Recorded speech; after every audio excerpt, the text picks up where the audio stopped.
Hi, my name is Brian with Ace Appliance in Toledo, Ohio, and welcome back to another quality video from ApplianceVideo.com. Alright, so we have a Whirlpool top load washer here, and the complaint is that when it gets to a certain point in the cycle, nothing would happen. It would just stop and sit there, and the customer did say if he came down and tapped on the washer that it would start up again and start going. And he had thought that there's an issue with the timer itself, but from what we found out here is if we open the lid, first thing I notice is that the lid switch isn't clicking like it should. You hear a little bit of noise from the actuator here pushing the lid switch down, but it's not that loud click of the switch like you should hear, like this here. So it's not fully engaging. The lid switch is not fully engaged. Doesn't appear to be broken externally on the switch, so it just could be that the switch now has got a different spot to where it actually opens and closes at, and internally in the switch there, and it needs to be replaced. You want to make sure that our actuator here is nice and level, and that it's going into the hole here into the lid switch through the lid, and that it's this isn't bent or twisted or broken off to where it's not pushing the lid switch down all the way, and this one appears to be just fine. So we're gonna try. It looks a little bent actually, but it's not missing or anything, so I'm gonna try and bend that back first and see if we can't get it to work that way, and if that doesn't take care of it, then we'll be it's a bad lid switch and we'll be replacing our lid switch.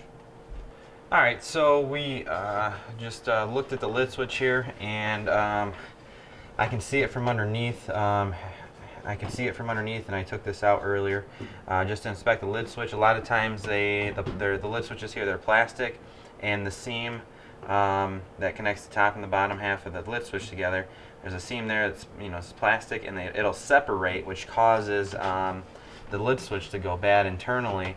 And I thought maybe it was the start of that, but it wasn't anything wrong with the lid switch. The lid switch is in good shape, and it's operating the way it should. The spring is still there, which brings the switch back open when the lid shuts, and it feels mechanically well and everything there. So what I noticed is the actual door, or the lid, was kind of bowed to where the actuator is at here.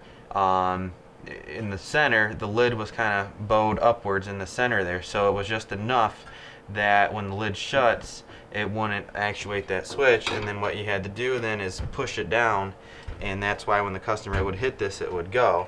So when you just shut it, it wouldn't hit the switch, but if you would push down here from where this lid was bowed right there, it would push into that switch and actuate it, and it was just barely bowed up enough to where it wasn't pushing the switch all the way in to close it. So what we did is just bowed the lid back, and we're going to bow the lid back some more so it'll actuate there.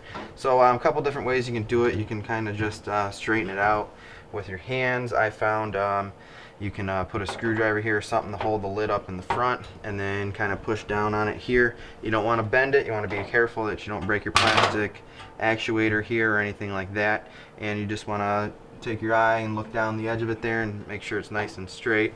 So we're just going to go ahead and flex that lid down to get it back to where it was before. Not sure what caused it to bow like that, but something did. So we're going to straighten that out, and you can see now when we close the lid, you can hear that that switch is clicking, open and closed, on and off. And if we turn it on, open the lid, it stops. Close the lid, it works. So that's gonna take care of our repair here today. Thank you for watching another quality video from ApplianceVideo.com.